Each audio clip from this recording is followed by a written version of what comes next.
Bonsoir à chacune et à chacun d'entre vous. Alors, je ne suis pas habitué à ce type d'auditoire, ni à des salles aussi grandes. Je vois que ça fonctionne comme dans les églises, on demande aux gens de venir devant, parce qu'on se perd. Alors oui, je suis prêtre, mais bien sûr, je ne vais pas parler de choses, je dirais, propres à l'église en général, ne vous inquiétez pas. J'ai essayé aussi, dans mon propos, dans mon vocabulaire, d'enlever des choses qui pourraient être voilà, trop connotées. Voilà. Même si on est dans une région de concordat. Voilà. Alors, c'est difficile de résumer en... Bon, c'est pas le but non plus, hein, mais dans un temps court, de parler d'une préparation qui a commencé 3 ans avant l'événement et qui était très, disons, très intense les 6 mois qui ont précédé l'événement. Donc, qui a eu lieu l'hiver dernier à partir du 29 décembre. J'ai préparé cette rencontre avec 2 autres personnes dans le cadre de ce qu'on pourrait appeler un QG, donc on était à 3, avec une expérience bien sûr qu'on avait déjà acquise à travers la préparation du même événement, c'est-à-dire les rencontres européennes de jeunes organisées par Thésée dans d'autres grandes capitales ou grandes villes d'Europe. Je pense à Barcelone, à Varsovie, à Milan, voilà, à Budapest, mais aussi le même type de rencontres dans d'autres pays, par exemple en Afrique, à Kigali, à Nairobi, voilà. Donc je donnerai de temps en temps un petit exemple comme ça pour montrer un peu la transversalité disons de la logistique un peu qui est derrière tout ça. J'arrive cet après-midi avec pas grand-chose, j'ai 3 feuilles. Je ne vous mens pas en vous disant que on a commencé à travailler comme ça quand on est arrivé à Strasbourg. C'est-à-dire on n'a pas d'archives. Bien sûr, on a quelques documents dans les ordinateurs qu'on ressort chaque année, qu'on essaie d'adapter. Mais la plupart des choses se préparent sur le terrain. Un tel événement demande une grande souplesse à tous les niveaux. Vraiment, il faut que cette souplesse touche tous les niveaux, que ce soit la distribution des repas, les transports, la communication, vraiment tous les niveaux. Et je pense tous les services de la ville ont vraiment contribué à cette souplesse. Et c'est ce qui fait la réussite, entre autres, de cet événement. Une grande souplesse demande une très grande disponibilité. C'est vrai qu'on n'a pas compté nos heures. Alors c'est vrai que pour des cadres, je ne sais pas comment ça se passe pour vous, si on compte toutes vos heures. Je ne vais pas rentrer dans ce débat. Mais de notre côté, c'est vrai que c'était des journées extrêmement chargées, très remplies, très peu de week-ends. Il y a, je dis, pas d'archives, pas de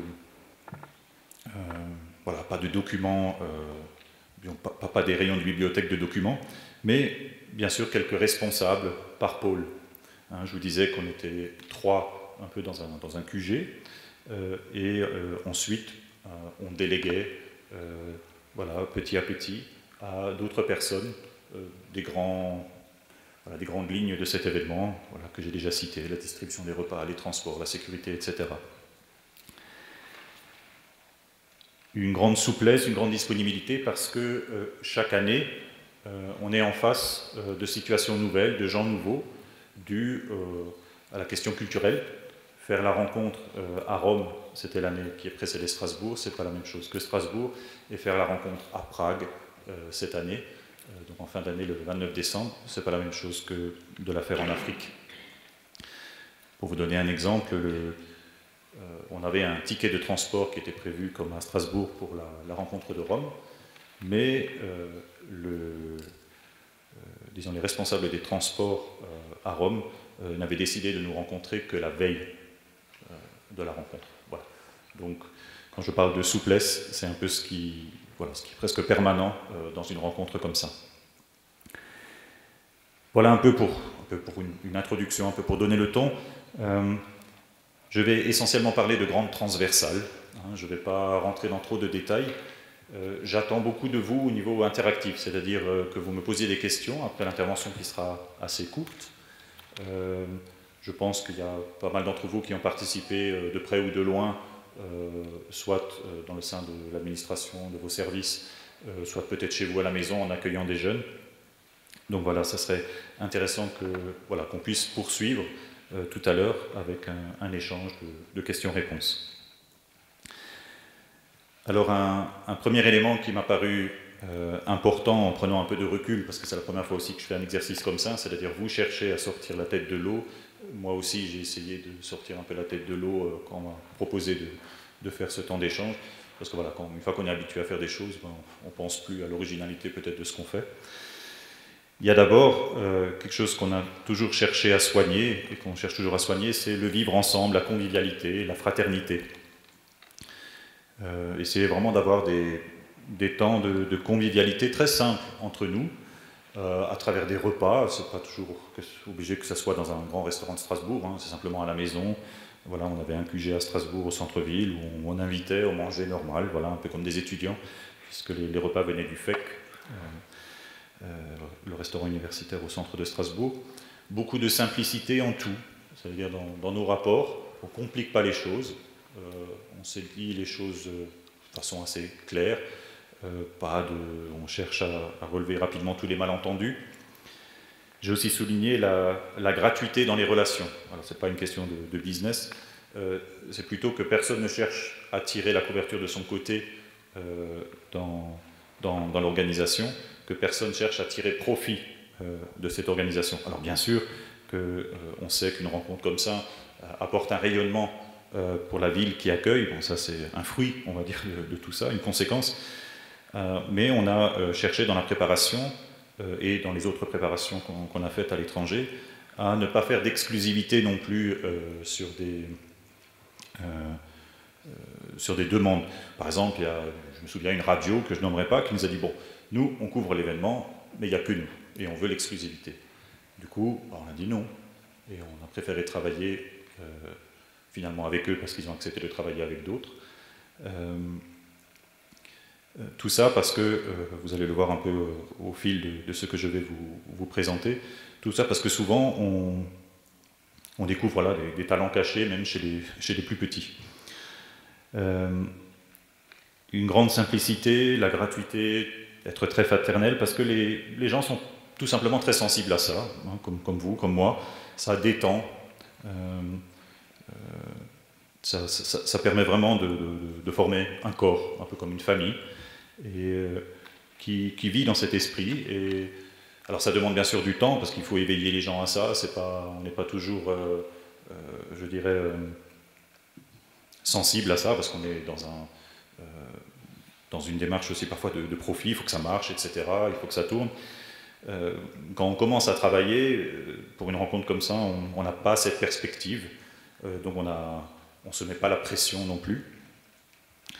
Je vous parlais voilà, de cette gratuité, par exemple avec l'exclusivité que nous avait demandé une radio. C'était la même chose pour les bus, par exemple. On aurait très bien pu faire des contrats avec quelques grandes sociétés plus grandes que celles qu'on avait d'abord contactées. Et puis finalement, on s'est replié sur quelqu'un de plus petit, quand même assez conséquent, parce que les autres nous avaient un peu triché sur leur devis. Voilà, donc de travailler avec parfois des personnes plus humbles, voilà, qui ne se mettent pas en avant. Ensuite, je dirais que pour le côté, là je vous ai parlé de l'esprit un peu dans lequel on travaille, pour le côté un peu plus technique, c'est-à-dire le lien qu'on a eu avec presque l'ensemble de vos services, et aussi avec d'autres partenaires, ce qui étaient donc les trains, les bus, voilà, les fournisseurs pour la distribution des repas, etc., la sécurité, toutes ces choses-là. On a cherché toujours à ne pas venir avec des choses toutes faites. C'est-à-dire, voilà, nous, on veut ça, et ça sera comme ça, et puis on force un peu, même gentiment, jusqu'à ce qu'on puisse rentrer dans les cadres. Certes, on a des exigences, un but, on sait où on veut aller, hein, c'est pas juste comme ça providentiel, mais de s'asseoir ensemble et de voir qu'est-ce qui est possible de faire ensemble. C'est-à-dire, nous, on a voilà, un objectif, on peut connaître plus ou moins les moyens qui sont sur place, mais c'est de faire confiance à ceux qui sont en face de nous, vraiment comme de réels partenaires, qui vont pouvoir nous dire, bon, nous on voit les choses comme ça, il faudrait plutôt qu'on avance dans cette dynamique-là, ou plutôt éviter ça. Et souvent, je remarque, bon, j'ai pas non plus 50 ans d'expérience, mais ça permet souvent de faire jaillir des initiatives, même des moyens dont on n'avait pas conscience, et tout d'un coup de pouvoir les intégrer au projet. Et ça, encore une fois, à tous les niveaux, même au niveau du budget, au niveau des finances, on a comme ça eu des surprises, des choses qu'on ne pensait pas du tout au départ, et des partenaires qui se sont fait, qui sont apparus comme ça au fur et à mesure. Et tout se construit comme ça petit à petit. Quand je dis qu'il n'y a pas d'archives, même au niveau technique, bon déjà parce qu'effectivement dans chaque ville c'est différent, les plans sont différents, etc. Mais c'est qu'à chaque fois on accumule un peu les informations une après l'autre et on construit ce projet au fur et à mesure. Voilà. On sait qu'à la fin de l'année on va accueillir 30 000, 40 000, 50 000 jeunes. Voilà, on va voir comment on procède pour le faire en fonction de ce qu'on va aussi nous proposer. Ensuite, concernant le contenu, donc là j'ai parlé à l'instant du côté technique, du côté du contenu, là aussi il y a une grande écoute qui est mise en place auprès des partenaires qui pourront faire partie du contenu de l'événement, que ce soit par exemple les musées de la ville de Strasbourg, ça peut être un concert, que ça peut être des intervenants à l'occasion de carrefours, de conférences. On s'assoit avec les gens et on essaie de voir avec eux qu'est-ce qu'ils ont de mieux à partager. Je pense aussi à toutes les associations de quartier qui ont participé au programme du matin. Au départ, elles ne savaient pas qu'elles pouvaient y participer. Et on a cherché avec elles à voir qu'est-ce qu'elles avaient de mieux à partager. Et encore une fois, là, beaucoup de surprises, d'inattendus, beaucoup de volontariat. La rencontre est beaucoup basée sur ça. Ensuite, cet événement, toujours au niveau du contenu, n'est pas du tout de l'ordre d'un spectacle ou d'un festival. Je crois que voilà, pour un festival ou un spectacle, je ne vous apprends rien si je vous dis qu'on y va parce qu'on a de l'intérêt, parce qu'on aime ce groupe, voilà, ou ce conférencier, ou cette thématique qui va être prise en compte. Tandis que là, la thématique était vraiment transversale. Il y avait cette rencontre de jeunes qui mettaient à contribution une ville entière, une région, même de l'autre côté, chez les Allemands, dans l'Ortenau. Et ce qu'on partageait, c'était ce qu'on avait de plus essentiel, c'était le maintenant, ce qu'on vivait maintenant. Alors ces associations, qu'est-ce qu'elles font au quotidien pour changer, porter la vie des gens à tout niveau dans les quartiers, qu'est-ce qu'une famille d'accueil peut partager à des jeunes qu'elle va accueillir, ou plutôt comment une famille d'accueil va accepter d'accueillir un jeune, ou plusieurs, souvent c'était le cas, des jeunes chez elle, alors qu'elle n'a pas envie. La motiver en lui disant que, voilà, très simplement, elle a quelque chose à apporter à la rencontre.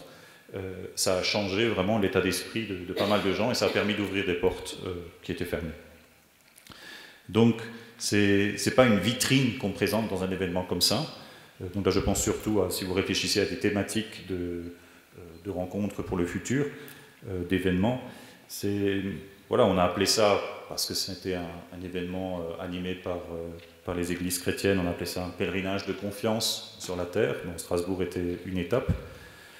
C'est vrai que la confiance était au cœur de cette rencontre, la confiance, l'espérance, comment changer le monde, mais avec des dynamiques c'est-à-dire qu'est-ce qu'on vit maintenant, qu'est-ce qu'on arrive à partager, et là, tout le monde, je dirais d'une certaine façon, se sent concerné, et ça permet de rassembler très large.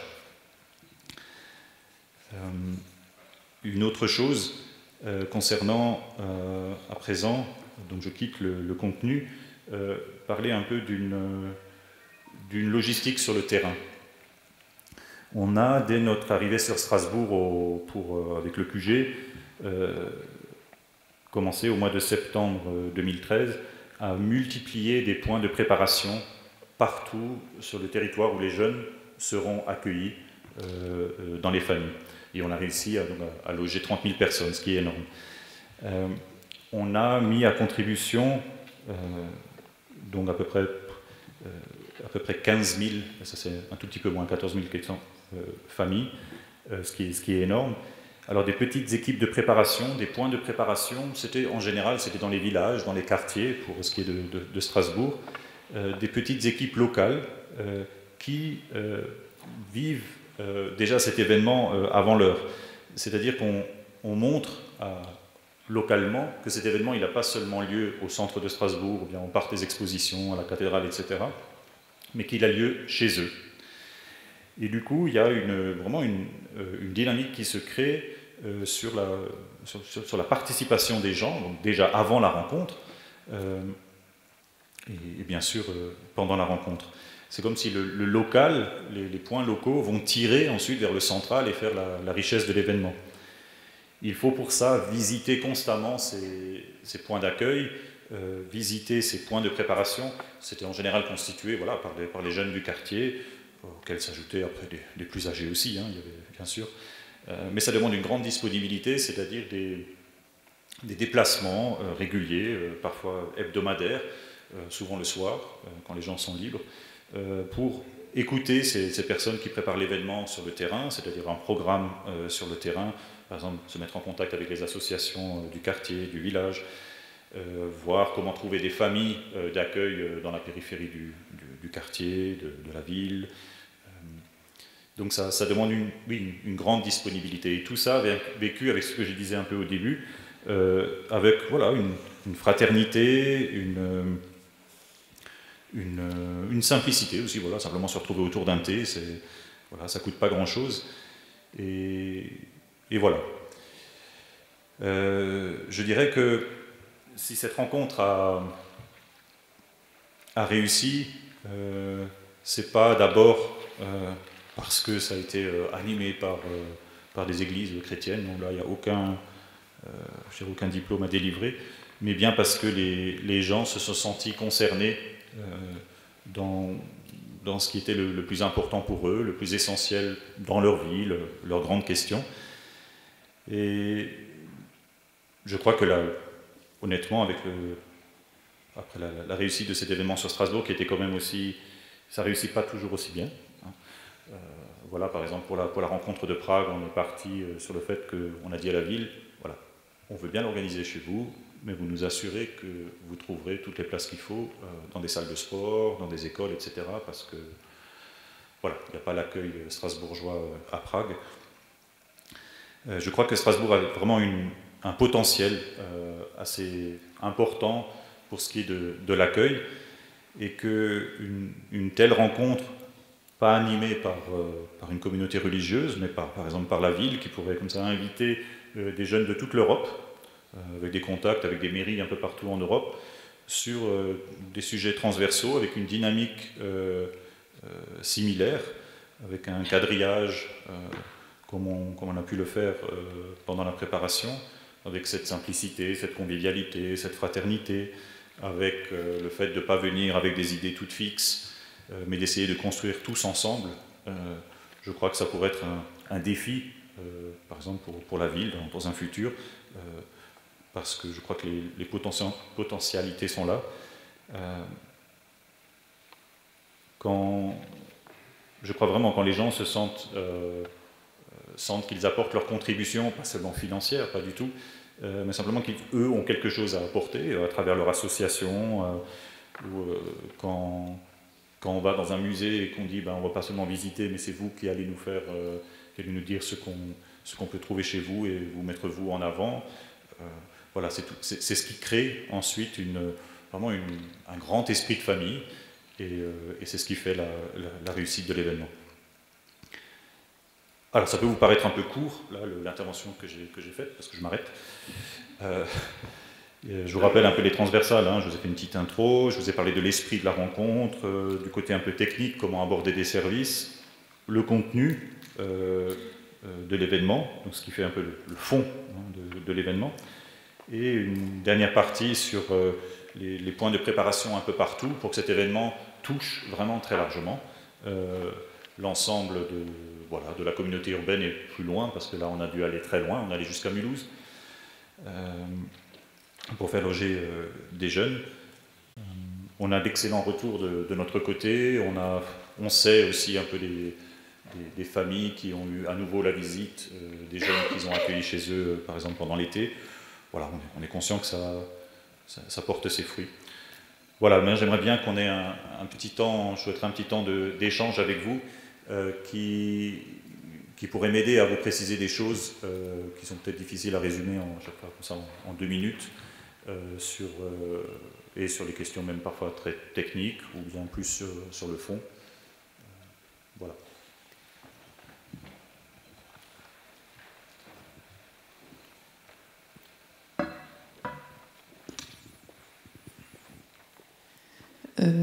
Est-ce que vous êtes allé toquer aux portes des entreprises locales pour, je sais pas, pour des partenariats, pour l'organisation ou pourquoi pas, solliciter le personnel de l'entreprise? Non, on n'est pas passé par les entreprises, non, pas du tout. Il y a eu très peu d'entreprises, disons, il y en avait une qui était très liée à la CUS CTS. Il y avait Strasbourg Événements qui a aussi un pied dans la CUS. Je ne sais pas si mon vocabulaire est bon. On n'a pas suscité d'entreprise. On avait Europa Park qui nous avait fait une super proposition. Voilà, pour un parking pour loger pour mettre les bus en fait des jeunes qui venaient de toute l'Europe. Mais sinon, non, on n'a pas cherché d'entreprise. Alors, si ça se présente, oui.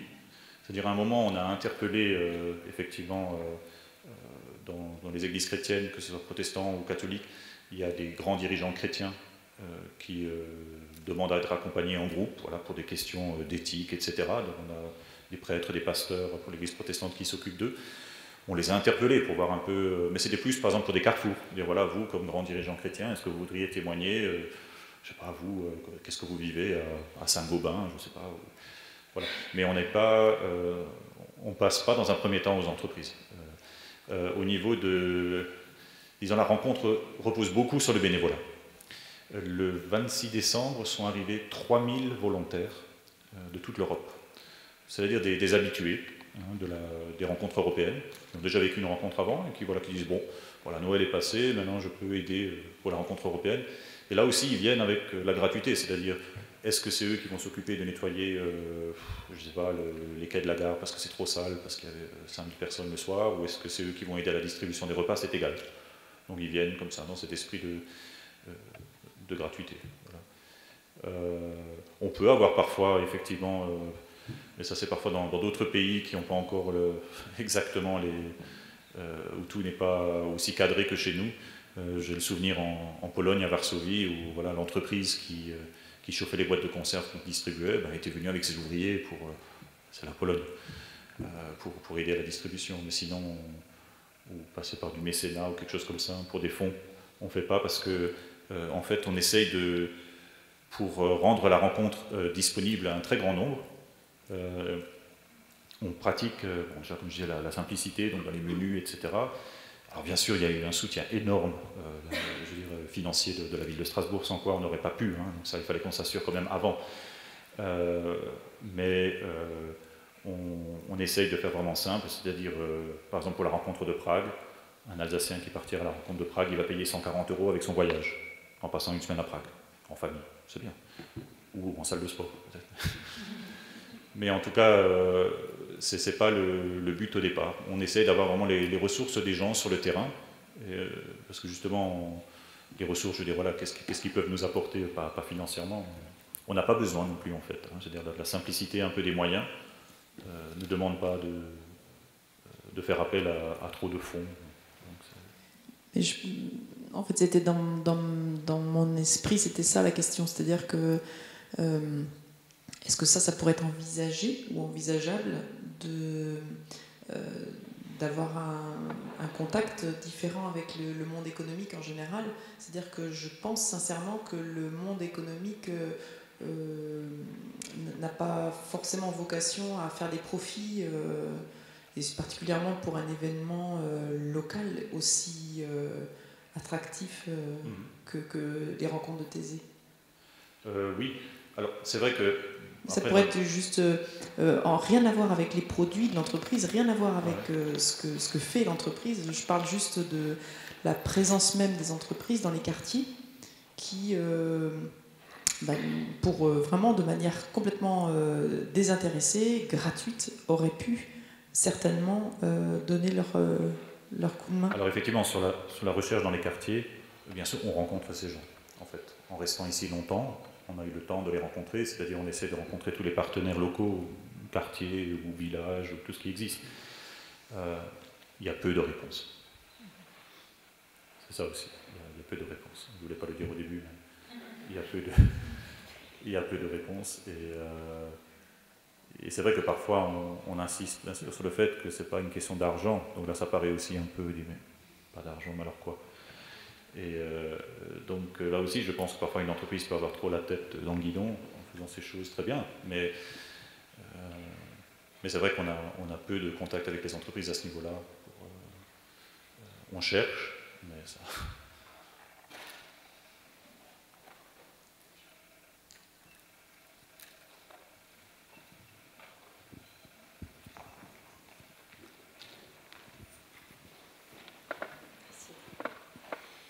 Oui, alors moi j'avais une autre question. De votre présentation, il ressort un certain nombre de qualités ou de compétences. J'ai noté notamment la disponibilité, vous avez pas mal insisté là-dessus, oui. La souplesse, la capacité d'adaptation, la solidarité, convivialité, capacité d'écoute, de dialogue. Dans un certain ordre, vous les avez cités. Est-ce qu'il faut y voir une hiérarchie des qualités essentielles pour réussir un tel projet? La plus grande, je dirais, pour toutes, c'est la simplicité. C'est-à-dire il faut vraiment essayer à chaque fois de faire le plus simple possible.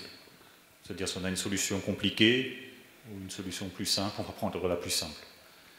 Tout ça parce qu'avec au moment de l'événement déjà, ça risque, avec l'expérience, de cafouiller. Voilà. Parce que parfois, on a eu je me souviens, une des premières rencontres qu'on avait avec la région pour les TER. On nous a proposé quelque chose de très complexe, et puis finalement, on a laissé tomber. Alors, sur le papier, ça peut fonctionner, mais après, dans la réalité, avec les mouvements de foule, etc., les déplacements, ça peut devenir très compliqué.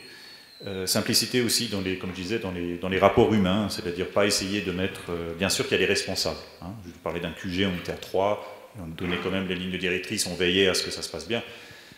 Mais après, il n'y a pas de rapport de force. On ne cherche pas à écraser, parce qu'on est... on veille aussi à ça, c'est-à-dire le responsable, les responsables essayent vraiment à veiller à ce que on se respecte vraiment. J'imagine que c'est des choses aussi qu'on doit faire dans vos services, quoi. Mais on prend ça très à cœur, c'est très important parce que, comme dit, il y a beaucoup de bénévolat, on demande beaucoup des gens, et ça demande un rapport simple. Alors, simple, c'est pas péjoratif, hein, c'est plutôt noble, hein, dans la relation avec la personne. Du coup, quand vous parlez de décomplexifier, parce que moi j'essaie de transposer ça à l'organisation de travail, vous entendez par là donner du sens, finalement, une organisation plus simple et plus lisible et donc plus abordable, et il est plus facile de fédérer ces équipes dans un tel contexte. Oui, parce que si les gens sont sensibles à ça, déjà, et aussi parce que au niveau de je crois qu'il y a quelques années, on parlait beaucoup de la vulgarisation scientifique, par exemple. Quelqu'un qui arrive à bien vulgariser les choses, quelqu'un qui a super bien compris son truc. Il faut des gens qui connaissent extrêmement bien leur sujet. Malgré tout, je dis, on ne vient pas avec des archives, etc. On n'a pas... il faut quand même une très grande compétence. On ne peut pas s'aventurer comme ça non plus. Voilà, Thésée dit pas, toi tu vas là, comme ça. On va voir comment ça va se passer. Souvent, je veux dire, moi, je connais peu, j'ai fait de la chimie avant de faire ce que je fais, mais je n'ai pas suffisamment d'expérience dans les milieux de l'entreprise, et puis surtout actuellement. Mais on peut passer énormément de temps à bavarder, et ça mène à rien. C'est l'expérience que j'en ai, de collègues qui sont dans le milieu de l'entreprise à différents niveaux. Et du coup, là, on dit ça, non, c'est l'essentiel. C'est peut-être un peu la deuxième valeur que je dirais, deuxième transversale, l'essentiel.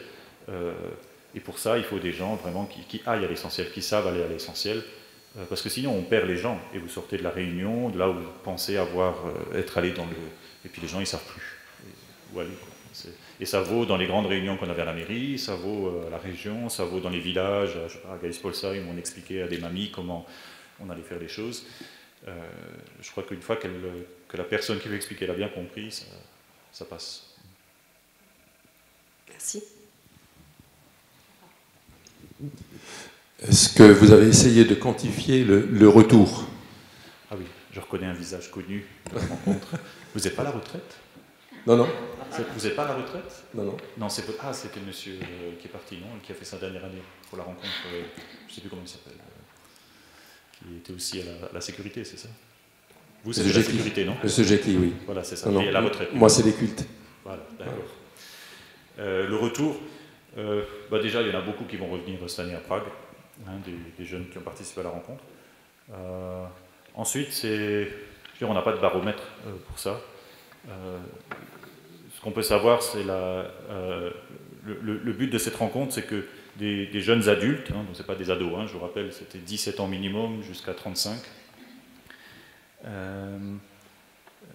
c'est de prendre des responsabilités de retour chez eux, dans leur quartier, voilà, dans leur village, etc., des responsabilités liées à la solidarité, au partage, voilà, dans des associations tout à fait laïques, hein, on ne les encourage pas particulièrement à courir à l'église, c'est pas ça, mais qui prennent des responsabilités vraiment pour aider à l'épanouissement de leur quartier, à l'épanouissement de l'humain. Donc là, on sait qu'il y a effectivement un certain nombre de personnes qui s'engagent, qui prennent des responsabilités. Mais là aussi, vu un peu l'esprit de la rencontre, de la gratuité, tout ça, on ne cherche pas à avoir le retour. C'est-à-dire, on ne leur demande pas par mail, dites-nous maintenant ce que vous faites. Déjà, ça serait une énorme gestion, mais ça, on ne le fait pas. Non. Est-ce que vous avez des exemples où des villes vous ont fait des retours sur les retombées Alors, je peux vous dire, il y a certaines villes qui ont, au niveau de, par exemple, déjà l'année qui a suivi, il y a pu avoir de très fortes retombées sur le tourisme. Je pense à Barcelone, par exemple. Oui, où ça aide, par exemple, pour la ville. Parce que voilà, ces jeunes-là, ils ont vécu quelque chose. Et souvent, après, ils vont aussi y emmener leurs enfants un jour, etc. Voilà, c'est là qu'ils ont vécu cette rencontre. Pour faire connaître la ville, c'est sûr que c'est... Là, je pense à Barcelone parce que j'avais une fois eu un écho. Sinon, je ne peux pas en dire plus, je ne sais pas. Merci.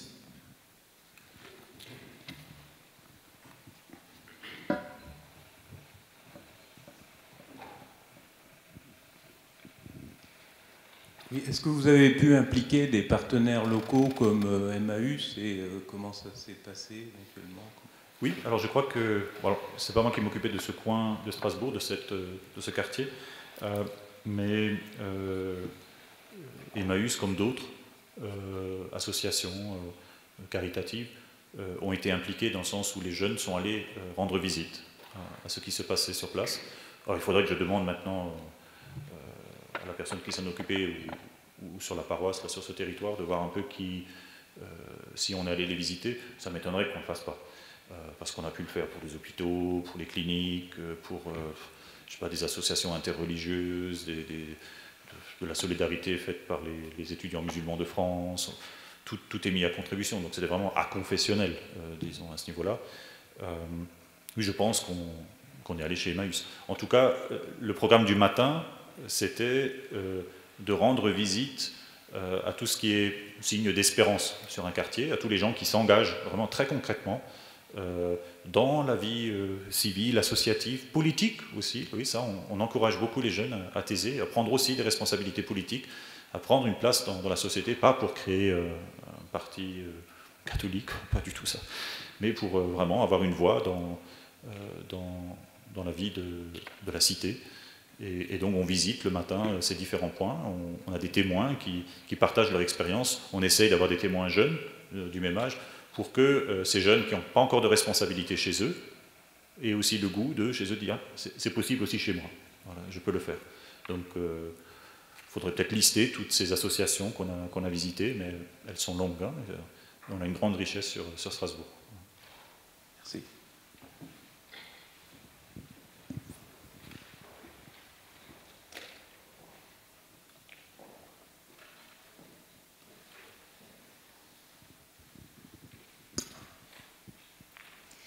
Vous nous avez décrit les grandes lignes de l'organisation qui me font un peu rêver. C'est-à-dire que vous avez une activité qui a du sens, vous arrivez à le faire partager donc facilement, on va dire, en tout cas en apparence, à ceux qui contribuent. Vous avez parlé de l'humain, vous avez parlé de motivation, vous avez parlé de tout le temps consacré, donc vous avez eu du temps, vous en avez pris du temps. Vous avez dit qu'il n'y a pas d'évaluation à proprement parler. Donc on est sur quelque chose, sur une vision quelque part qui nous fait rêver. Dire que voilà, il y a du sens, on prend l'humain en compte, on prend le temps. Comment cela est transposable à d'autres organisations où le sens est peut-être plus difficile à partager, où le collectif est peut-être plus difficile à construire. Et puis, est-ce que vous avez rencontré des écueils dans ce schéma un peu idéal que vous nous avez décrit ? Il y a des difficultés, c'est ça ? Oui, voilà. Les points d'aspérité, les points sur lesquels vous avez dû peut-être investir plus de temps ou de réflexion ou de moyens pour que justement le seul sens ou la seule motivation de départ ne soit pas suffisante. Alors, transposable, moi je pense oui. Je voudrais vraiment enlever le point, disons, qui est de l'ordre de la foi.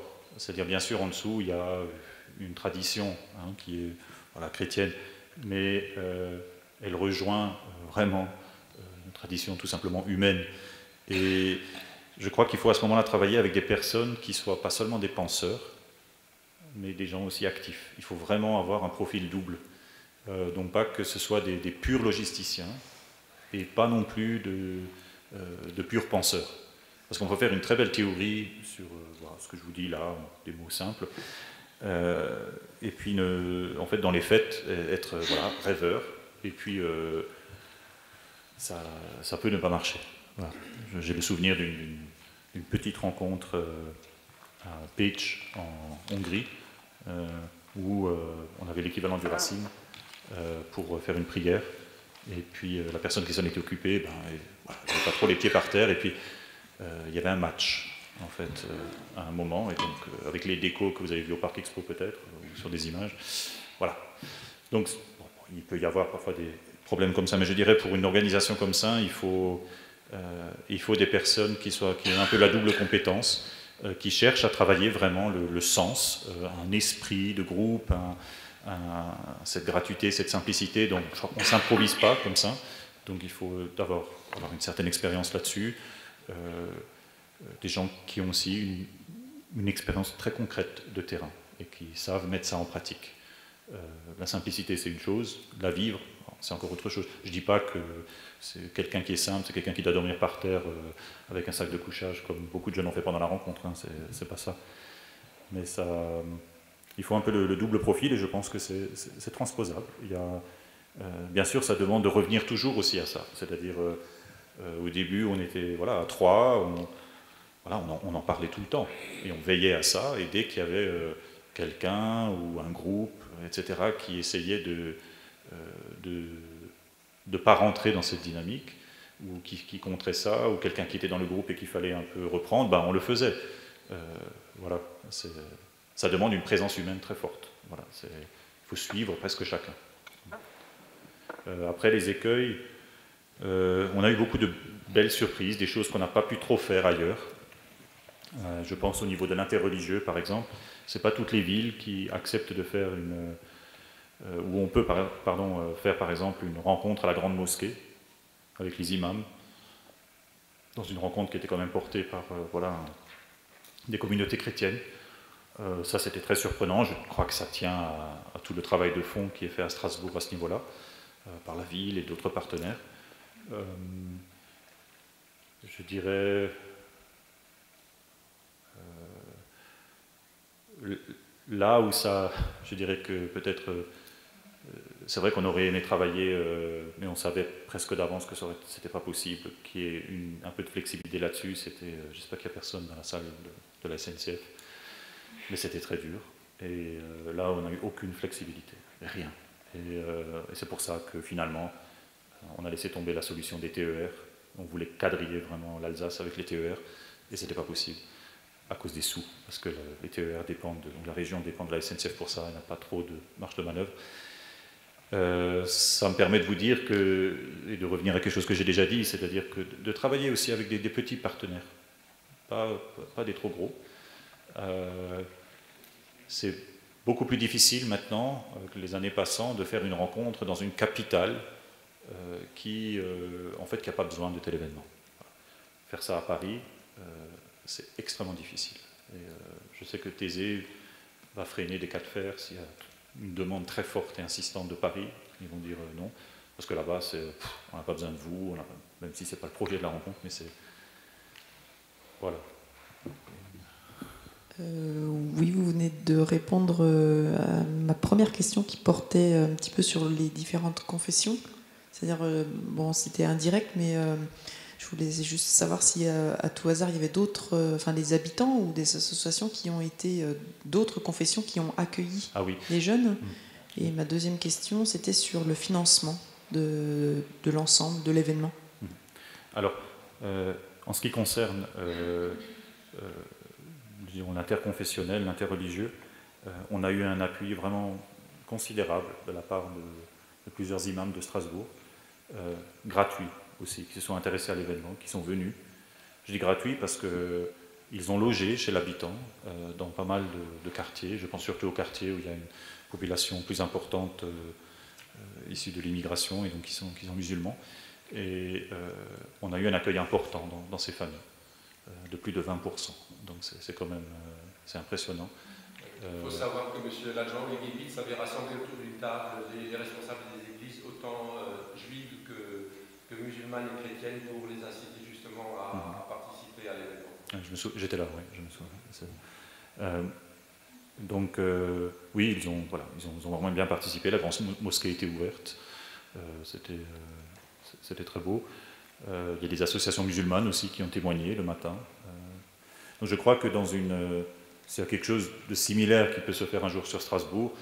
Dans un esprit comme ça, il faut mettre le religieux aussi dans ce qu'il a de transversal, disons, à tous. Pas le cultuel proprement dit, mais le religieux avec ce qui sont nos valeurs communes, etc.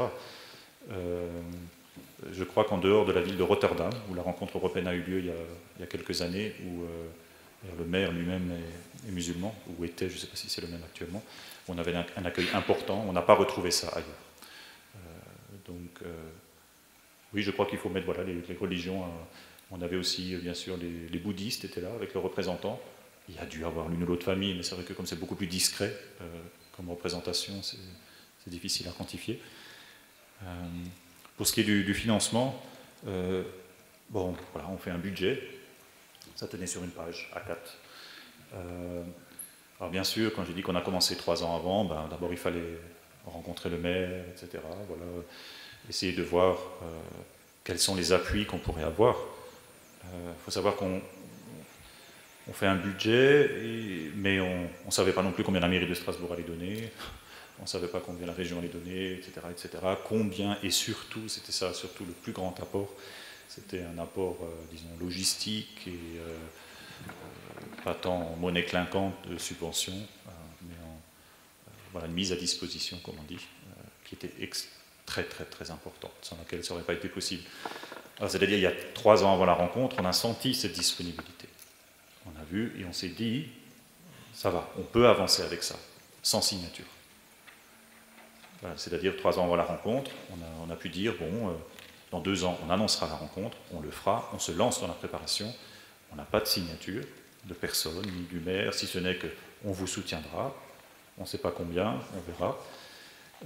Il y a une participation des jeunes. Alors pour un jeune français, ça s'élève à 75 € pour l'instant pour les 5 jours, sans le voyage. Pour un Roumain, ça sera moins cher. Voilà, c'est adapté au prix au coût de la vie dans les pays. Finalement, avec les subventions qui arrivent au fur et à mesure, là aussi, je dirais, on est un peu... alors, c'est pas de la naïveté d'avancer comme ça, c'est-à-dire on est quand même très alerte, c'est-à-dire que parfois on se rangeait quand même les ongles pour dire est-ce qu'on va y arriver, mais globalement, il y a quand même... si on a posé un bon terrain de confiance, si on voit qu'il est là, on avance et on a confiance que ça se mettra en place. Et donc, on a, en dehors des collectivités locales et de la participation des jeunes, il n'y a pas eu d'autres subventions. La rencontre a été couverte par ça. Collectivité locale, c'est-à-dire qu'il y a région, département ou... Oui, alors il y avait une subvention égale pour le département, 67, pour la région et pour la ville de Strasbourg. Après, la ville a mis des moyens énormes pour permettre la rencontre. Il y a une question là. Personne n'est parti. Ah oui, c'était vous, pardon. Comment vous avez géré le risque sécurité, c'est-à-dire l'imprévisible? Vous avez anticipé, vous avez encadré au plus près les jeunes, vous avez prié très fort. C'est bien que vous me le... Si je pense à ça, c'est qu'il y a eu aussi un épisode douloureux. Il n'y a pas de baromètre pour la prière non plus. Oui. Moi, j'arrive pas. Non, mais il y a eu l'histoire, il y a, je ne sais pas combien, 10 ans, l'assassinat de frère Roger, Roger oui. Par un public a priori bienveillant. C'était une folle. C'était une dame folle. Oui, là, c'était... Qui est en psychiatrie. Oui. Donc là, comment vous gérez le débordement, l'imprévisible? C'est bien que vous parliez de ça, parce que ça me permet de... Je crois que j'ai dû l'oublier, j'ai marqué, mais dans les participants qui viennent à la rencontre, il y a un bon temps qui est pris pour leur accueil. Je ne parle pas de l'accueil en famille, qui est second, mais un temps d'accueil où on explique aux participants qu'est-ce qu'ils vont vivre dans cette rencontre. Alors normalement... Ils ont rempli un bulletin d'inscription, etc. Ils ne vont quand même pas venir comme ça les mains dans les poches, ils savent où ils vont. La grande majorité sont quand même liés à Thésée, au chant, façon de prier, etc. Mais aussi, bien sûr, pour cette ambiance de jeunes, qui est quand même unique dans un grand rassemblement de ce type. Mais on prend un bon temps pour leur expliquer qu'est-ce qu'ils vont vivre. Et on leur donne aussi des règles à ne pas dépasser. Des règles d'horaire à respecter. C'était un défi cette année, puisqu'on n'avait pas un métro qui partait toutes les 5 minutes. Il y avait des bus essentiellement, des trams. Il y avait des heures à respecter. Pour les bus, pour certains villages, la plupart des villages, il y avait un dépôt, c'est tout. Donc si on loupait son bus, ça n'a pas dépassé 3 personnes le soir qui avaient loupé sur les 30 000. C'est énorme. On n'en revenait pas. Donc du coup, ceux-là, on pouvait les loger dans une famille. On n'en avait pas 300, 400. Donc il y a un accueil qui est très important pour expliquer ce qui se passe. Je crois que pour n'importe quel événement, il faut prendre ce temps. Donc pas seulement donner un badge, un ticket de transport, etc. Mais dans quel esprit est cette rencontre? Vous allez être accueillis par des familles. Il y a tout le respect qu'on demande pour ces familles qui vous accueillent, etc. Pour la sécurité, ce n'est pas un meeting anti-OTAN. Donc c'est quand même relativement bienveillant. Donc on a... Bien sûr, il y a toujours, et ça c'est le défi quand la rencontre où les jeunes sont surtout logés dans des collectifs, salles de sport, etc., il peut y avoir de la casse. Bon, de la casse, ça ne va pas brûler, mais bon, alors là il y a l'assurance qui couvre. Le seul point qui est pénible dans ces rencontres, c'est les sectes qui étaient là, qui sont venus comme chaque année. Bon, là il y a une tradition derrière. Sectes, c'est vraiment ceux qui sont fichés par l'État français, par les services qui s'occupent de ça. Donc là, on a un fichier, on travaille avec la police, on a travaillé avec la police avant la rencontre, on a rencontré différents services, avec la préfecture aussi, pour donner les dossiers qu'on avait, qui étaient parfois super bien renseignés, le préfet était super étonné, on en savait parfois plus sur certains groupes, et donc ils étaient mis au courant, on a dit voilà, ceux-là vont de toute façon venir, ceux-là aussi, ceux-là aussi, ceux-là aussi, donc à ce moment-là, il faudra, est-ce que vous pouvez réagir, est-ce que vous pouvez faire quelque chose dans la limite de la loi, etc. On a, bien sûr, il y avait la grosse question du 31 décembre. Qu'est-ce qu'on allait faire avec tous ces jeunes, etc. Là aussi, je ne dirais pas qu'on s'est adapté, on a peut-être juste plus insisté, c'est-à-dire le 31 décembre au soir, après la dernière rencontre au Parc Expo, les jeunes devaient rentrer chez eux. C'était ça qui était prévu, rentrer dans la famille, et ensuite se rendre dans la salle de sport ou la salle de la paroisse la plus proche de la maison où ils habitaient. Et là, il y aurait un temps convivial pour finir l'année ensemble. Une fête des peuples où chaque peuple présentait une danse, un chant, et on mangeait ensemble. Ça peut paraître surprenant, mais voilà, sans alcool. On n'est pas particulièrement puritain, mais moi j'aime bien aussi prendre un verre de bière. Mais on ne peut pas, dans un événement comme ça, pour des jeunes, dire bon, on ne met pas de restrictions sur l'alcool. C'est dommage parce que voilà, on aime bien aussi fêter, parfois un peu éméché, mais surtout quand on est jeune. Mais là, c'est pas possible parce que tout le monde n'est pas égaux devant l'alcool, et donc à chaque année, on dit non, on peut pas. De toute façon, après, ils vont bien, je pense, trinquer un verre en famille. Donc il y a quand même des règles derrière qui permettent.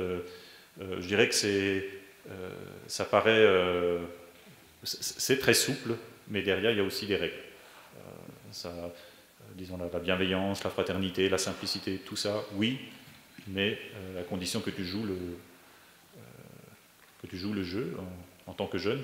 Il y a une équipe aussi qui est sur le terrain et qui note tous les problèmes. Des jeunes qui sont parmi les jeunes et qui voient les choses qui ne vont pas, les ventes de drogue, des choses illégales, de la non-participation.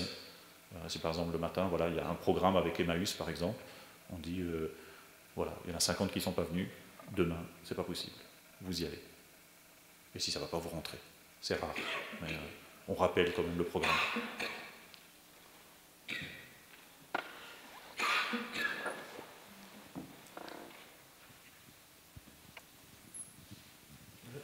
Je voulais un peu rebondir parce que sur, j'allais dire, la vision que peut nous donner du management, c'est cette expérience. Vous en avez donné une définition, vous avez parlé de ni pur penseur ni pur logisticien. Finalement, c'est une bonne définition d'un manager, d'un responsable. Savoir donner du sens et en même temps avoir, j'allais dire, une vision qui soit la plus opérationnelle possible pour pouvoir traduire ce sens en actes concrets et pas uniquement en réflexion stratosphérique. Ce qui m'intéresse aussi, et bon là c'est plus une question, c'est comment vous avez réussi, parce que je trouve que c'est un peu la quintessence du management, à avoir à la fois cette rigueur, cette vision, et en même temps être dans une relation avec l'ensemble des personnes qui vous ont accompagné, qui sont de véritables contributeurs. C'est-à-dire qu'il y a à la fois de la cohérence et de la contribution, de la participation et, j'allais dire, un projet qui a sa dimension et dont il ne faut pas sortir. Finalement, c'est dans nos activités professionnelles, c'est un peu ce qu'on recherche. Comment permettre à chacun de nos collaborateurs de s'exprimer et en même temps de ne pas oublier les règles communes et de donner un sens collectif à tout ce qu'on peut faire ensemble. Alors, je crois qu'on ne s'invente pas comme ça, c'est-à-dire on a chacun sa place à différents niveaux. Et je crois que, je le vois dans l'Église aussi, chez nous, c'est catastrophique parfois, on demande des choses qui ne sont pas du tout adaptées aux personnes. On demande parfois aux gens d'être, bien sûr, j'imagine tout le monde a, je ne sais pas si on appelle ça des cahiers de charge chez vous, différentes compétences, mais parfois on ne vérifie pas si la personne a réellement les compétences pour faire ce qu'on demande. Et là, il faut quelqu'un qui arrive à discerner, vraiment à voir, quelqu'un de très compétent, pas seulement, je dirais, un DRH, qui ne vous voit pas sur le terrain peut-être, mais je ne sais pas que personne n'est DRH, mais vraiment de sentir, là c'est une question du sentir, c'est difficile pour moi de vous expliquer tout ça, parce que j'ai jamais vraiment été, j'ai pas du tout été dans une situation comme ça, c'est-à-dire où je dois m'expliquer sur une vieille tradition maintenant qu'on a. Je crois que pour la personne elle-même, ça demande déjà d'être un peu réglé comme une horloge, d'être très rigoureux. Je ne parle pas de moi, mais d'avoir une très grande exigence, mais en même temps de pouvoir la coupler avec une bienveillance, avec une écoute, avec une fraternité. Mais je dirais que des profils comme ça, on ne les invente pas. Et celui-là qui a ce profil-là, il n'est pas plus important que l'autre. il faut pouvoir articuler tout ça, avoir quelqu'un qui est capable de distribuer le travail en fonction des compétences des uns et des autres, tout en faisant vivre cet esprit-là. Et ça, c'est dans un vivre ensemble qu'on peut savoir. Moi, j'imagine sur les 1000, ou je ne sais pas combien vous êtes là, exactement dans les cadres à la CUS. Pardon ? 1200. Voilà, ça pourrait peut-être être quelqu'un ou une équipe de personnes pour un événement comme ça, qui n'ont peut-être pas du tout, apparemment, le travail qui correspond à la fonction qu'on va attendre d'eux, mais parce que quelqu'un aura pu voir et dit mais celui-là, il va réussir à faire, parce qu'il est très humain, et en même temps, il est super organisé, et il a cette rigueur, et il pourra le faire. C'est des profils, un peu, hein, comme ça, qu'il faut... Après, personnellement, c'est sûr que ça demande je ne veux pas utiliser de mots trop religieux, mais disons une ascèse. C'est-à-dire ça demande à être super exigeant avec soi-même, quoi, de réussir quand même à dormir, de manger correctement, de prendre du temps seul. Ça compte beaucoup aussi. Hein. Combien de fois j'ai essayé de prendre le vélo, de filer pour me vider la tête et revenir chaque fois à l'essentiel. Je ne sais pas si j'ai vraiment répondu à votre question, mais disons, avec les années, je pense aussi Thésée a réussi aussi à... Au début, c'était super chaotique, les rencontres européennes. Hein. Je me souviens des premières à Rome, des choses comme ça. Ce qu'on m'a raconté, c'était catastrophique. Et c'est avec le temps aussi que ça s'est fait. Ça s'est construit avec le temps, un peu cette double exigence. Voilà. Mais parce que les personnes restent les mêmes ? Non. Alors, bien sûr, il y a parfois... actuellement, les personnes le font une année sur 2, mais ça peut vraiment basculer très vite. C'est-à-dire... tout d'un coup, on peut penser à quelqu'un d'autre, parce que c'est épuisant aussi, vraiment comme travail. Ça vide après pendant plusieurs mois. Au niveau de la fatigue, c'est quand même assez impressionnant. Si on sent qu'une personne, elle est, je dirais, douée pour ça, c'est jamais non plus entièrement les mêmes profils. Hein. Bien sûr, on sait que cette personne-là va plutôt développer ça, une autre personne va développer ça, mais qui est quand même cette double exigence dont parlait M. Laplane, qui est celle de l'organisation très rigoureuse, et en même temps de ce vivre ensemble qui est... Et donc, comme vous n'avez pas d'archives, enfin, moi je trouve ça parfaitement étonnant. Parfaitement, comment ? C'est assez étonnant, parce que ça vous oblige chaque fois à reprendre le tout depuis le départ. Et donc, oui, mais c'est en même temps, on n'a presque pas le choix. C'est-à-dire, en arrivant à Strasbourg, vous avez quand même une façon assez différente de fonctionner de Paris, ça je peux vous dire. Pour avoir fait aussi la rencontre de Paris avec les services de la ville de Paris, c'est très différent. C'est toujours facile de dire très, c'est différent. Donc à ce moment-là, ça se construit sur la relation humaine. C'est-à-dire, voilà, je m'assois avec un responsable de service, ou là c'était surtout sur Strasbourg avec les membres du cabinet. Et en fonction de ce qui sort de notre échange, de comment notre relation va évoluer, on va aussi voir qu'est-ce qu'on peut demander. Ou tout d'un coup, qu'est-ce qu'on peut recevoir aussi sans qu'on ait rien demandé. Il dit, tiens, il propose ça, ah mais super, ça nous ouvre un chemin. Donc, alors que si on vient, c'est ce que j'essayais un tout petit peu de dire dans mon propos, si on vient avec un truc tout fait, on va passer à côté de ça. On va vraiment passer à côté de l'originalité sur place, de ce que les gens peuvent apporter, et des gens qui connaissent en général beaucoup mieux que nous les choses. Bien sûr qu'on a un minimum de... voilà, on dit le parc expo doit être vidé en une demi-heure ou 20 minutes, bon ça c'est des grands chiffres qu'on a un peu chaque année, mais c'est tout. Voilà. Après, est-ce qu'on pourra utiliser le parc expo? Est-ce qu'il va falloir construire une grande tente en plus? Est-ce qu'il... Je ne sais pas, il y a parfois des... par exemple, je sais pas, j'ai parlé de la Pologne avant, je me souviens à Varsovie, voilà, à l'époque, dans les années 90, il n'y avait personne qui faisait des boîtes de conserve avec des opercules. Voilà, on ne pouvait pas ouvrir une boîte de conserve comme ça, donc il fallait amener les boîtes de conserve de France et les remplir en Pologne. Voilà, si on était venu avec un dossier tout fait, ça ne marche pas non plus. C'est un petit exemple, mais en général, on s'assoit avec les partenaires, vraiment comme des partenaires, et on ne dit pas « on veut ça ». Je me souviens pour la question avec la CUS, avec la CTS, la CTS nous a dit ce qu'elle était capable de faire, ce qu'elle était capable de renforcer, ce qu'elle était vraiment poussé à fond, surtout après le marché de Noël. Mon Dieu, comment ça allait être compliqué, qu'est-ce qu'on allait demander aux chauffeurs. Et puis, en fonction de ça, on s'est adapté et on a eu des bonnes surprises. C'est-à-dire, il y a des endroits, finalement, où on s'est dit, mais ils arrivent à aller là, autant faire une telle cadence à une telle heure, là, on va mettre des gens et on ne pensait pas que c'était possible. Donc, on déplace aussi nos points d'intérêt, nos centres d'intérêt, pardon, pour ce qui était du transport. Donc, d'une certaine façon, on est presque obligé d'avoir des choses différentes chaque année, quoi. Cette année, je vois à Prague, le parc des expos, il est en dehors de la ville. Comment on va faire? Voilà, donc, sachant qu'on veut quand même que les gens profitent de la ville. Mais oui, il n'y a pas d'archives. Voilà, je vous assure. Des photos, oui, des vidéos, mais pas. Oui, juste pour rebondir de nouveau sur ce que à Strasbourg par rapport aux autres villes, votre expérience, qu'est-ce qui a été le plus facile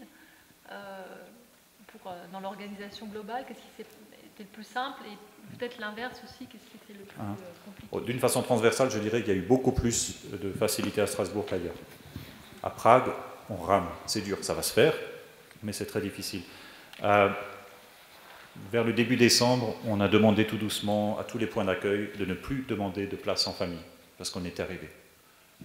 Voilà, on s'est dit voilà, c'est pas la peine, tandis que je me souviens à Rome, capitale du catholicisme, c'est très virtuel tout ça, il y avait 15% des jeunes en famille. Strasbourg, on ne peut quand même pas dire que c'est la Mecque catholique. Ça n'a pas...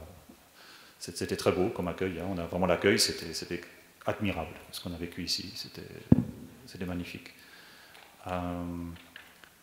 Ce qui était plus difficile, qu'est-ce qu'on aurait aimé faire et sur lequel on a un peu buté, je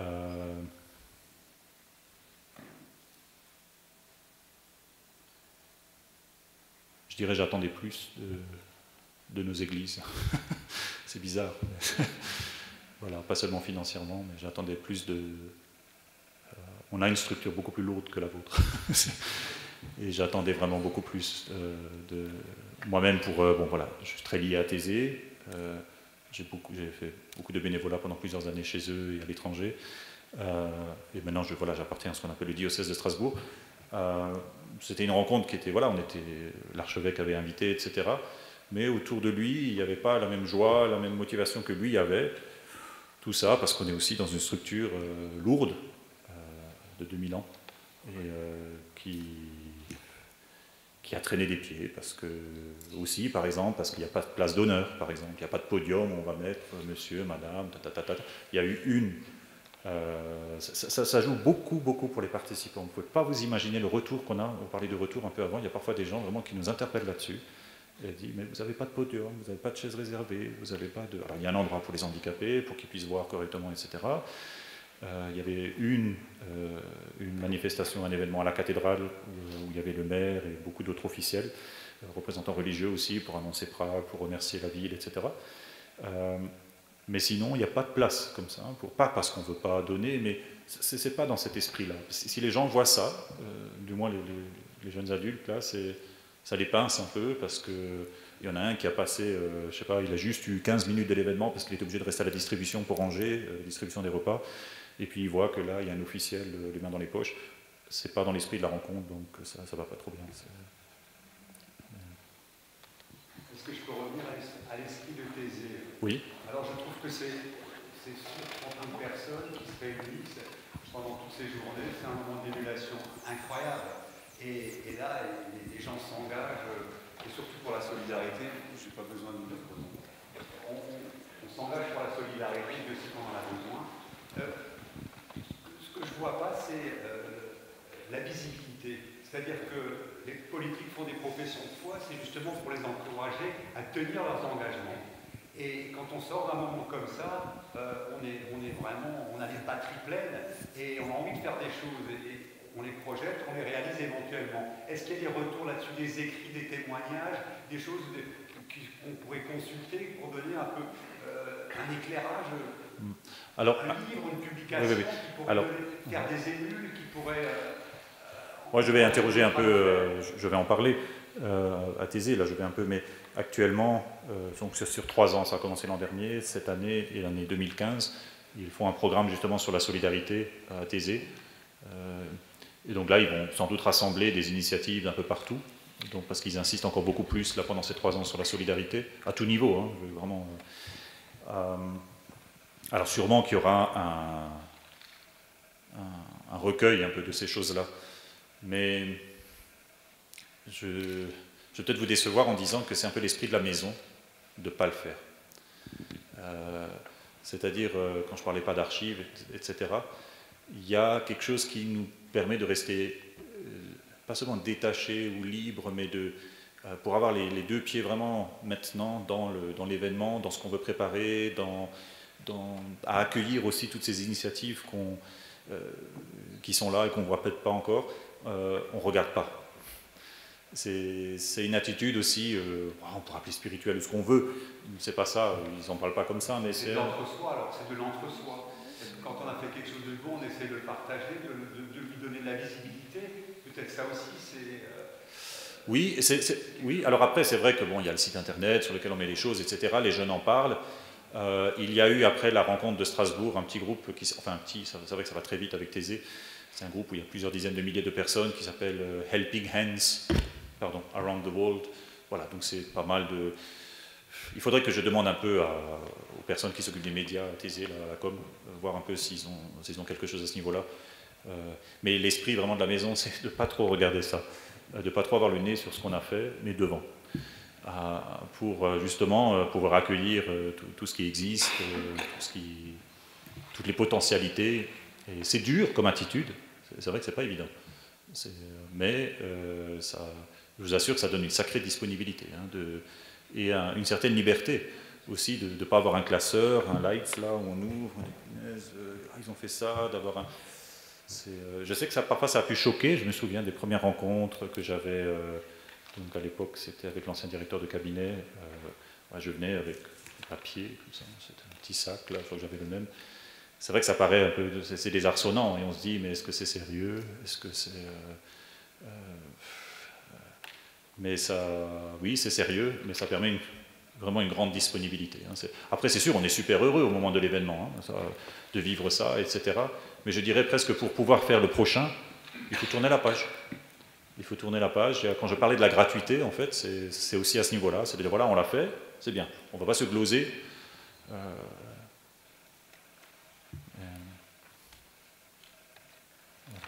Oui, voilà. Est-ce que justement le fait de ne pas avoir d'archives, de ne pas avoir d'écrits, oui, donc le fait de ne pas avoir d'archives, de ne pas avoir d'écrits, le fait de réussir quand même le projet et d'en faire un succès, est-ce que ce n'est pas dû au fait que vous responsabilisez suffisamment tous les intervenants? Enfin, ils sont tous suffisamment pleinement responsables de ce qu'on leur demande de faire pour que finalement, on n'a pas besoin de s'assurer qu'ils vont le faire. Enfin, je ne sais pas comment dire ça, mais... Oui. Alors, la délégation est très importante, c'est sûr. On délègue beaucoup, parce qu'il faut... Voilà, il y a tellement de... Plus la rencontre approche, plus il y a des diversités de postes qui se créent. Bon, il y a des postes qui reviennent chaque année, mais d'autres qui se créent aussi en fonction de la réalité locale. Mais on fait confiance. Ça, c'est vrai. C'est pas aveugle, encore une fois. Il y a quelqu'un qui essaye de... il y a parfois plusieurs qui viennent pour le même poste, où on pressent plusieurs personnes, et puis c'est dans la rencontre qu'on se dit, bon, avec lui ça ira, ou avec lui ça ira pas. Et si on sent que c'est bon, que ça pourra aller, c'est pas seulement du feeling, c'est pas aussi péjoratif que ça, mais c'est beaucoup plus fort, voilà, ça ira, alors on y va, vas-y. Et on sait on espère que ça va aller. On délègue beaucoup, c'est vrai, il y a parfois des fortes responsabilités qui sont données à des personnes, mais c'est pas aveugle. Et donc, il y a aussi... je crois que là, peut-être le mot, c'est de voir le potentiel dans la personne, le potentiel qu'elle a, et sachant que sur l'événement, elle va le révéler. Après, c'est sûr qu'il y a parfois des loupés. On se dit, mince, il a complètement... Je ne peux pas dire que c'est parfait, et on va être d'autant plus regardant si le poste est extrêmement important, quoi. On ne va pas, je ne sais pas, le responsable des médecins, des infirmières, on ne va pas confier ça à quelqu'un qui est alcoolique. Voilà.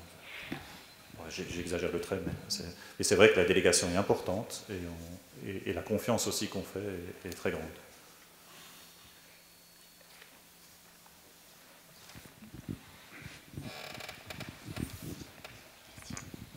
Concernant les jeunes, j'imagine que vous n'avez pas non plus d'informations précises sur les profils de ces jeunes, mais est-ce que vous pourrez quand même tirer des enseignements sur l'engagement des jeunes aujourd'hui par rapport à ce qu'on peut en dire? Les jeunes sont peu nombreux à aller voter, par exemple, ont du mal à se projeter dans l'avenir pour des raisons qu'on peut tout à fait comprendre, mais est-ce que vous pouvez tirer de ce type d'événement des enseignements pour impliquer les jeunes, pour faire en sorte qu'ils s'engagent? Oui, là je crois vraiment, oui. C'est vrai qu'il n'y a pas de sélection qu'on fait pour les jeunes qui viennent à la rencontre européenne pour qu'ils aient un certain âge, donc au moins 17 ans. S'ils sont mineurs, ils doivent être accompagnés par quelqu'un qui n'a pas juste 18 ans et un jour, mais un peu plus âgé. Après, on ne leur demande pas de quelle religion ils sont. On sait que la majorité va être chrétien, donc ça aussi, ce n'est pas un critère. Après, moi je m'occupe en particulier de ce qu'on appelle l'aumônerie des étudiants à Strasbourg, donc sur le campus. On m'avait souvent dit que les jeunes ne s'engagent pas dans les associations, ne prennent pas le relais des anciens, etc. Je ne dirais pas la même chose. Avec les rencontres de Thésée, je le vois, il y a un gros désir de s'investir. Il y a un potentiel pour s'investir dans le solidaire. Je vois au centre Bernanos, là où il y a l'aumônerie des étudiants, c'est le mercredi. Il y a déjà des élus ou des gens des services peut-être qui sont passés, je crois. On a une distribution de colis alimentaires faite par les étudiants pour les étudiants en difficulté, et on distribue à manger pour toute la semaine à 400 personnes, toutes les semaines. Et c'est que tenu par des étudiants. Et là, ça donne naissance à différents autres groupes de solidarité avec les habits, etc., les soutiens scolaires, etc. Ça, et surtout les rencontres de Thésée, ça m'aide ça me confirme il y a quand même une grande générosité chez les jeunes. Ils veulent vraiment donner du meilleur d'eux-mêmes. Ce qui se passe dans des rencontres comme celle de Thésée, des grands événements comme ça, il y a une chimie particulière qui fait qu'on se rend compte qu'on n'est pas seul avec nos questions, avec nos envies, nos désirs, et tout d'un coup ça rend possible les choses. Mais il faut faire rencontrer ces gens. Et donc effectivement, une rencontre comme celle de Thésée, ça permet des rencontres qu'on ne ferait pas ailleurs. Souvent les jeunes viennent par bus, et ensuite se retrouvent ici, ils apprennent à se connaître peut-être dans le bus ou pendant le séjour ici, et puis créer quelque chose ensuite de retour chez eux. Ces rencontres, il faudrait peut-être qu'on reprenne une fois les thématiques, je ne les ai pas là, mais par exemple les thématiques des carrefours, etc., qu'on avait eues, ça montre aussi leur centre d'intérêt. On sait aussi qu'il y a certaines thématiques avec lesquelles il ne faut pas venir parce qu'il n'y aura personne. Alors on ne va pas les lancer. On les pousse à prendre des responsabilités politiques, donc effectivement à aller voter aussi, mais à aussi prendre la parole.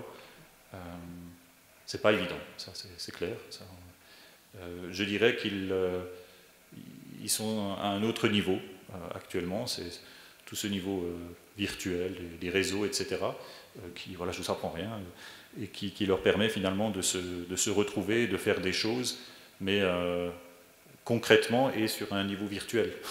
Mais ils font des choses, ils s'engagent, mais pas dans des structures classiques. Pas du tout. Le conventionnel, ça ne va pas. Et même si le conventionnel a seulement 3 ans d'âge, non, ça ne va pas, parce qu'ils veulent faire eux-mêmes, avec leur goût, c'est eux qui doivent, avec leur groupe, tout créer. C'est-à-dire, c'est la même chose qu'ils peuvent faire avec une page Facebook, un Twitter, ce qu'on veut, c'est eux qui composent leur truc, et après ils sont dedans. Moi je vois pour la distribution des colis alimentaires, je suis là que pour accompagner. Ils font tout, c'est admirable. Et il y a d'autres associations comme ça, je vois les étudiants musulmans de France qui viennent chez nous pour des distributions comme ça, qui s'organisent aussi pour ça, il y a des repas, il y a des... je ne crois pas que la solidarité est absente comme ça de chez les jeunes. Mais il faut toucher c'est vrai qu'ils sont très déçus comme beaucoup du politique, etc. Mais s'engagent à d'autres niveaux dans le volontariat. Est-ce que ça va? Oui. Concernant le temps que vous avez pris les 3 ans auparavant, est-ce que vous pensez que c'est le temps indispensable à la création de synergies et de partenariats? Non, ça dépend un peu des villes. moi j'habite là, donc c'était plus facile pour Thésée aussi de le faire. On se connaît bien, voilà, j'ai vécu avec eux. Donc c'est sûr qu'on a pu soigner des choses un peu plus, de façon plus particulière. On va dire qu'il faut l'année qui précède la rencontre, un peu plus qu'un an, disons 1 an et demi, il faut s'assurer de soutien institutionnel fort. Voilà. Donc au début, ça ne me prenait pas trop de temps, hein, quand je disais que c'était 3 ans avant, c'est-à-dire voilà, tous les mois, j'allais voir quelqu'un du cabinet de la mairie, quelqu'un de la région, quelqu'un du conseil général, et puis d'autres institutions. On a très bien travaillé avec le Parlement européen qui nous a accueillis dans l'hémicycle, avec les députés. On a travaillé avec le Conseil de l'Europe, la Cour européenne des droits de l'homme. Voilà, ça c'est des petits contacts que voilà, on se prépare un peu avant. Mais ça demande peu de temps, c'est plus de la réflexion, du recul. Le gros, c'est 6 mois avant.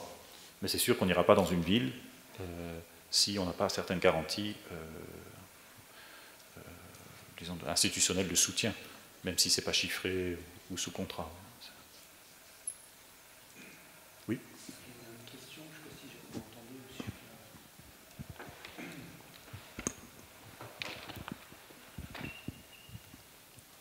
Oui, j'ai une question sur l'opérationnel, parce que effectivement tout à l'heure on parlait un peu de management. Comment vous gérez les conflits? Parce que c'est vrai que depuis, on parle en fait de beaucoup de dons de soi, d'idéal effectivement, mais au quotidien, c'est-à-dire qu'on imagine quand il y a 30 000, vous accueillez 30 000 jeunes à Strasbourg, comment vous gérez dans l'équipe de pilotage du comité d'organisation, parce que vous êtes 3 donc dans une cellule isolée, d'après ce que vous avez dit. Comment vous gérez justement une personne qui n'a pas envie, à un moment donné, qui essaye justement de tirer un peu les cordes, ou à un moment donné qui est dans de l'égocentrisme, ou qui ne comprend pas l'intérêt d'être collectivement face à, pour nous, un service public, ou pour vous, une organisation. Voilà. Comment vous gérez ce conflit, en fait? Déjà, il y a une personne extérieure qui s'occupe de faire un peu le sage. Qui parfois n'est pas la personne qu'on préfère non plus, parce que voilà, elle est un peu imposée comme ça, et qui va s'occuper plus de l'humain, disons familial, on va dire un peu, et qui va gérer des conflits de ce type. Voilà, on va se prendre le chignon sur l'une ou l'autre chose. Disons, déjà, il y a une règle, c'est qu'on ne marche pas sur les plates-bandes du travail de l'autre. L'autre a quand même une délégation, voilà, on lui a donné ce travail, il fera ça. On peut bien sûr interpeller et dire écoute, là je pense que tu te plantes. Donc ça, bien sûr. J'ai pas le souvenir qu'on ait eu vraiment un. C'est géré à la base, c'est vrai que du coup ça rentre un peu dans le religieux par une communauté de religieux, de frères, même s'ils ne sont pas avec une bure. Et donc, leur objectif, quand même, ils regardent tous dans le même sens. Hein. Ils veulent la réussite de cet événement pour les jeunes. Alors, c'est animé par leur foi, etc. Mais ils ont une visée commune. Et c'est celle-là qui commande. Je dirais, donc, il y a une forme d'effacement. Je ne dirais pas qu'il faut s'écraser, hein, mais dire, voilà, bon, je mets mon ego en veille pour la réussite de cet événement. Donc ça joue aussi. Alors comment faire intégrer des valeurs comme ça dans une équipe d'entreprise? Voilà, je pense que c'est possible parce que ce n'est pas propre à la religion, mais c'est des valeurs humaines qu'il faut travailler et de dire voilà, on a éveillé chez les gens, et c'est dans chaque personne, je crois, c'est ce désir de faire quelque chose de beau et que pour ça, il faut un peu se mettre un peu derrière, comme ça, dire voilà, bon, ben ça, d'accord, je suis allé trop loin. Voilà, après on peut se demander pardon, on dit voilà, c'est ça aussi, c'est pas que propre à la religion. Mais c'est des choses qu'on fait, c'est-à-dire s'il y a un conflit, ben, on ne s'assoit pas avec un avocat pour dire voilà ça, on ne pense pas au prud'homme. Enfin, je veux dire, bon, là, je fais des choses très fortes là, mais il y a une dimension aussi de dire voilà, on peut quand même recommencer, continuer, et il y a cette visée commune qui habite chacun, et on rappelle ça, et voilà, je dirais que c'est essentiellement ça.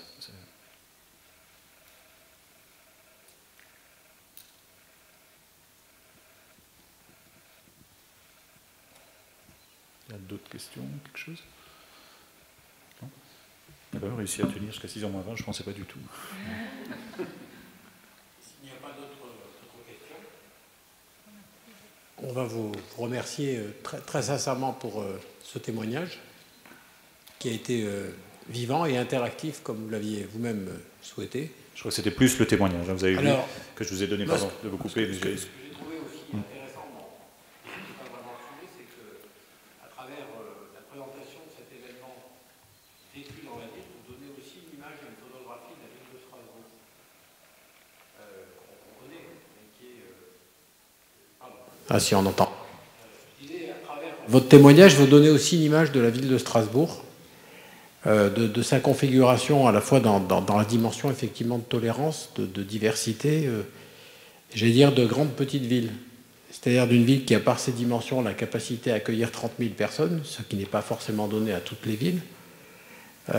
Et deuxièmement, d'avoir quand même des liens qui sont des liens interpersonnels,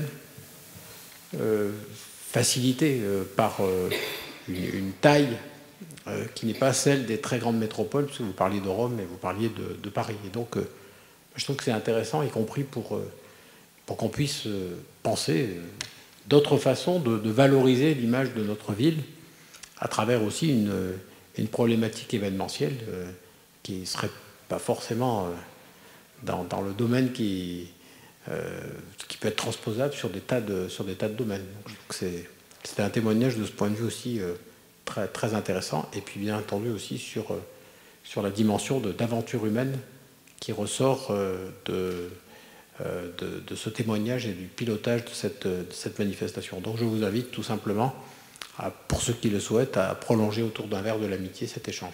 Merci à vous. Merci beaucoup.